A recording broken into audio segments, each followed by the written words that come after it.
And welcome back, this is Baller Scuba with more Let's Play on the Rain-Slick Precipice of Darkness, Episode 2. I'm joined as always by the wielder of the flaming double hoe, Adria. When we last left off, I was starting to run out of ideas on how to move forward. I did get a good tip from CrashB2007 telling me what I can do to try to get the money out of the...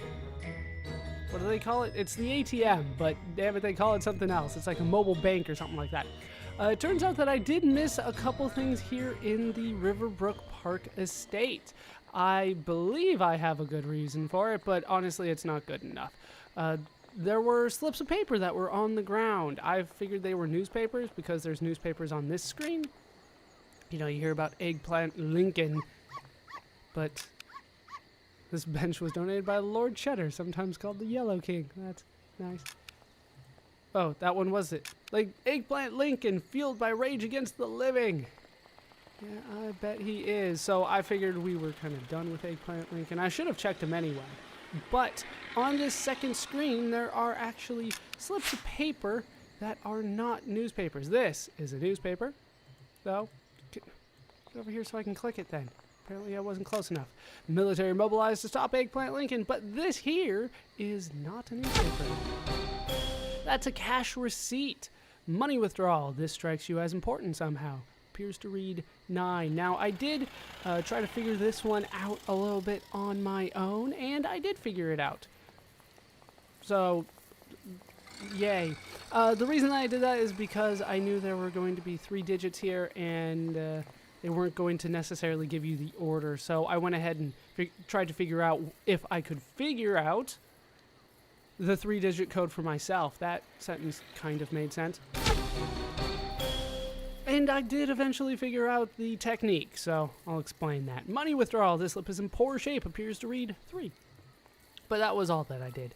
Might have noticed a seagull frantically, barely moving over here. I bet it's got robots inside. I will be taking them on. Another level up for Gabe. More hit points, more attack, more defense, 120 more parts, and 3 more sticks of dynamite, which is very nice because I only used 1 on them. All right, so we have 2 of the 3 slips. More about Eggplant Lincoln. Eggplant Lincoln reaches power level 10,000. So I did read some of these, but apparently I missed a couple of the slips of paper on the ground, including... I thought it was going to come up a little sooner. This one right here. A fragment of a piece of a scrap of a sheet. Appears to read 1. That's probably important. Oh, here is another one. Tank sliced by Eggplant Lincoln. Psychic hate blade. Okay, we should probably put a stop to Eggplant Lincoln then. Just a thought. Anything in this one? No. It's a nice little Fabergé egg. Figured I might as well destroy it. There was one more newspaper, this one here. I don't think I read. Eggplant Lincoln rampage stopped by a child's love. I do think we checked that one. All right, so the bank. Little portable bank that we got here. Let's inspect the bank slips, and I'll go over how you're supposed to look at them. You dig through potions, unguents, and other items, eventually tracking them down. You can just make out a 1 on the crumpled sheet. So you need to pay attention to this. All right, you need to pay attention to the holes and then, you know, the borders here. So this is a clean cut on this side. This is ripped. So this looks to me like it is the last digit here. The slip is doused in rich gravy, but you can just make out the number 3. So once again, pay attention. The holes down here.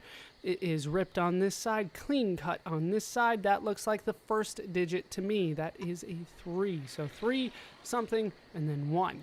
Now we do have a 9 here. A 9 is barely legible on the scrap. However, the holes are on the top, which means it probably is flipped upside down. So this is probably a 6. Notice how it is ripped on both sides. So, if you ask me... you insert the bank card. Yes, we went over that. If you ask me, the code is 3, then a 6, and then a 1. Processing. Credentials accepted. Welcome back, Mr. Wealthmore. You look amazing today. All right. Withdraw money, extract cash, acquire moolah, increase wealth. Well, sounds like it's the most, but it's probably going to be the same no matter what I do. Money begins to pour out of the machine. It continues to pour and pour and pour. You think something might be wrong. It stops only when it is completely out of money. I am okay with this. I think this is a good thing. So just split it 3 ways, or we're not splitting it. We need it, and we're going to use it. Gabriel is sad. Infinitely so, like a sad, sad basset hound. He kicks a golden rock down the shining street. And we have acquired $1 million. Try not to forget the little people. We're going to be using this for gift buying purposes only, unfortunately. It might actually be faster if I do it this way. Oh, they're not going to let me do it the way that I want. Still might be faster, though. We'll go to, like, Anne Claire's room real quick.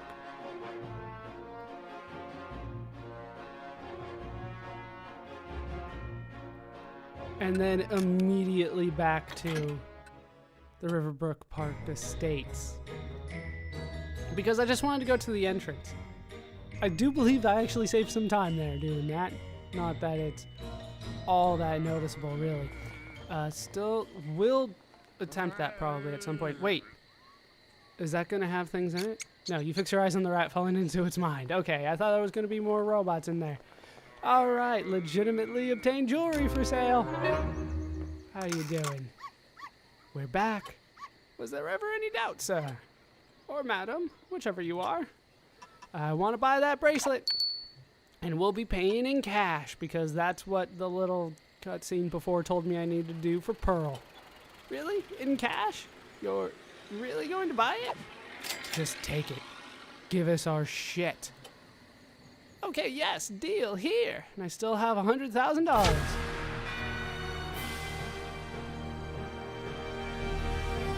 And now we have a gold bracelet. It's a gift for Pearl. A bracelet with diamond-encrusted diamonds. Worth a cool $1 million.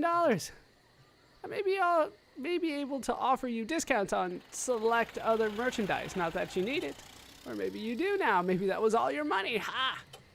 He begins to stuff every pocket with bound bills with a laugh that recalls a dingo in heat.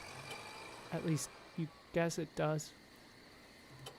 Curtis Swindell's stock appears to be up. So, the price drop on the phonograph. Where is it at now? 100,000. Hey, I have just enough. Dollars, I should say. We do not accept payments in alternate or imaginary currencies.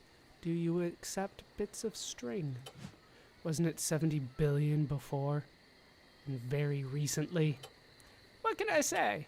The market for broken phonographs is very volatile. All right, give me the phonograph. Here's a huge pile of goddamn money. Swindell hooks his arm around the money and pushes the phonograph toward you. The crank on the old phonograph still turns easily. You're genuinely surprised when the machine begins to stir. And we have acquired Div. One of my favorite characters from the comics, actually. Support character. This bizarre creature has never been sober long enough to give a thorough accounting of its history. That sounds very true for Div. Don't you ever get anything new? Because we keep seeing a lot of the same old crap. Swindell winces, as though you had poked a bruise. Oh, I've got merchandise. I've got merchandise all over the goddamn place. I had a walrus here yesterday, and a man bought it. He bought it and rode away. Like, on the walrus? Yes! I guess that's pretty cool. Okay, so he had a walrus at some point. Do not tarry long. Bargains of this magnitude cannot endure. Indeed, they cannot. But for the time being, it's time to look into the dossier, because we should have a couple new things. Well, we have new pictures. That's something. I should look at the other one, shouldn't I? There's the double O. There we do have, well, that's the same thing for Tycho, isn't it? All right, support characters. We do have Anne Claire, and now we do have Div, a drunken phonograph. I'd get out of the way if I were you. He does have vile purge. This bizarre creature has never been sober long enough to give a thorough accounting of its history. We went over that before. Have we gone over Pearl? I believe we have. Curtis Swindell, Dr. Jillian Bromide, Dr. Coriander Stripe. This guy is new. Symposium on the Future of Man, a scientist that's discovered love. On the eve of his nuptials, Dr. Stripe is understandably nervous. Uno, Tui, Dre, we have already gone over before, even though I know it's dry. Dr. Quatremaine. Once a pupil of Dr. Blood's, Dr. Quatremaine has since distinguished himself in the field of robotic milking.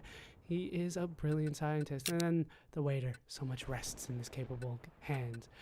New enemies, I am sure. We still have the fruit fuckers. We have already taken on the Thins, the Stouts, and the Tyrants. We have taken on annoying men and annoying women. Wait, have we seen them before? These grinning urchins are smitten in absolute terms. No, these are the couples. These are the couples. Annoying women. These modern young women are concerned primarily with true love, like it's a 1800s novel. Wealthy matrons. Curiously, their exalted status and vast financial holdings haven't improved their mood. That's not all that curious. That kind of happens. Dappers. Their deadly techniques show the same polish and flair as their ensemble. And then a gadabout. An improperly performed manicure received more than 10 years ago has left these men savage and bestial. Or bestial.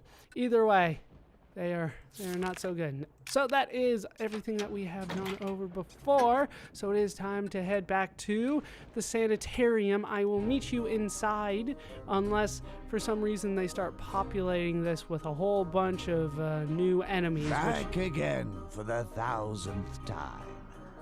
Is there no pleasing this woman? No, there isn't. And it doesn't look like they have populated it. So I'll meet you inside. Inside, it is time to give this damn bracelet to Pearl so she will let me inside. The woman at the desk is smiling. Hello again, Pearl. Pearl only beams expectantly. This bracelet do anything for you? Hopefully you are unable to finish your sentence. She does not look happy. The jewelry is snatched before you have a chance to present it and worn instantly. With her other hand, she reaches beneath the desk. A click is heard. So, can we go in? Or, eyes still fixed to her wrist, she waves you in with great violence. And we have completed another quest. We are allowed in. It is about damn time. She has been the hardest thing for us to this point, I think. Harder than any of the enemies. All right, we made it into the barracks. It exudes the smell of beef, a beefy smell. Diagnosis? Crazy. I don't think that's a proper diagnosis. There's nothing to recommend this bed over the floor. Looks like somebody needs a new table. See, to slick with something. Diagnosis cloudy with a chance of crazy. Did this come out before that movie? Oh, something to destroy. I am now full on Soothe X Ultra. I filled out outside. This patient is snoring softly. Oh, they're still here, are they? Fireplace. Surprisingly inviting, all things considered. What do we got here? Patient believes himself to be the Prince of Bel Air. No, Carlton, why? Under the sheet, something moves. But I can't fight it. It's not robots. Diagnosis, Bugata, Bugata, Bugata. The pillow is filled with leaves and sticks. Oh, the highest of resorts. This bed is very similar to the other beds you have seen. This patient is in a grip of a terrible dream. Doodles on this clipboard include cubes and tiny men in top hats. What do we got now? I don't think that's what I clicked, but I'll take it. The burlap coverlet seems abrasive. I'm sure it does. Diagnosis: cover and bake for 30 minutes on crazy. This patient has been seized by an industrial-strength pharmaceutical compound. That's pretty much everybody here, isn't it? But come on, there's a thing on the ground. They're not letting me do anything with it. Nightmares seem virtually guaranteed. I'm sure they are. Patient believes he has the power to command chinchillas. The ultimate superpower. There's a deep impression in the mattress. That's not that interesting. Okay, destroy that. This one is tuned for racing. Wheelchair racing. Patient is the mayor of fucking Crazy Town. Is there really like nothing in here?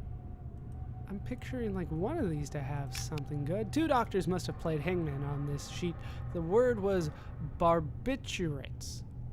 Isn't it barbiturates? I don't think that R is supposed to be there. Maybe that's just me. This nasty cot doesn't quite say relaxation. None of these do.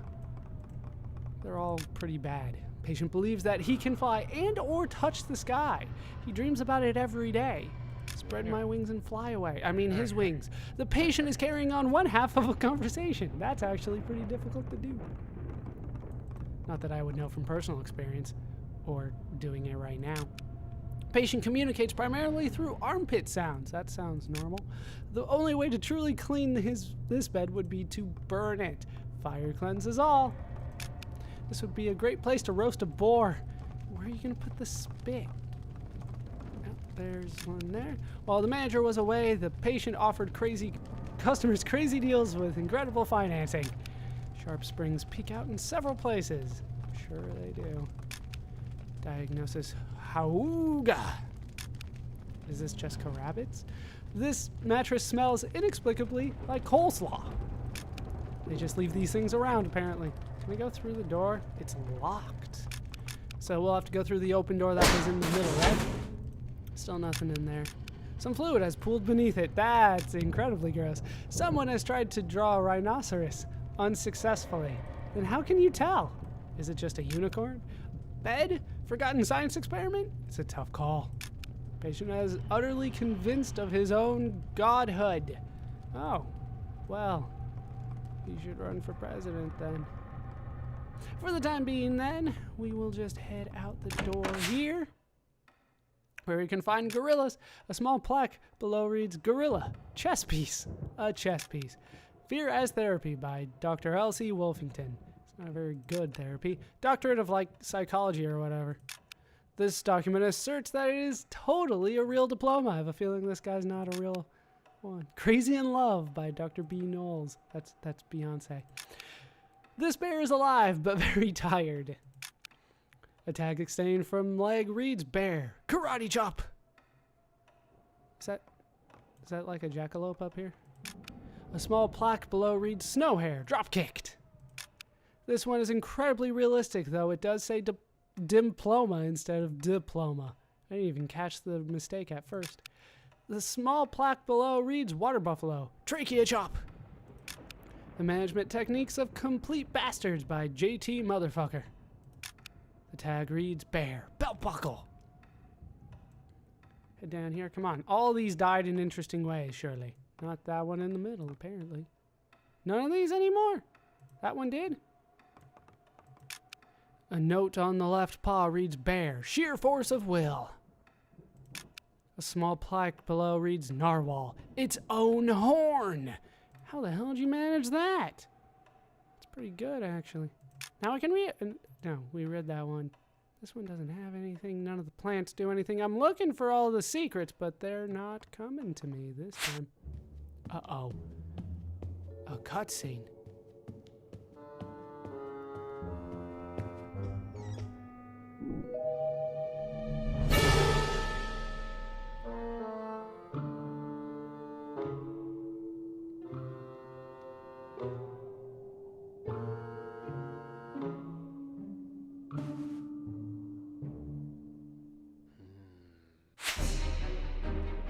And we have found him.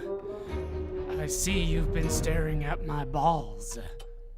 Was I? Because aren't they magnificent? This is what he's talking about right there. Right there, you might want to cup him a little bit.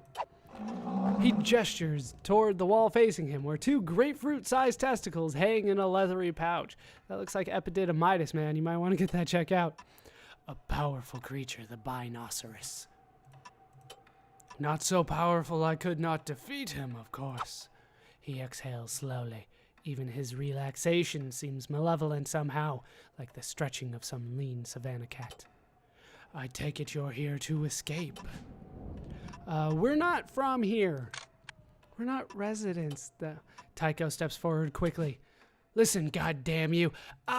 It's a real shame about your uncle, Erasmus, was it? And also your father, and, well, his father, and seems your family's unseemly appetites have brought yet another brahi to my door. Not that I mind, most certainly not. The affliction of your lineage is so dependable. so profitable. It is what makes my life of globetrotting masculine adventure possible. Indeed, you might consider this trophy room a collaboration between the houses of Brahe and Wolfington. This isn't about me, you son of a bitch.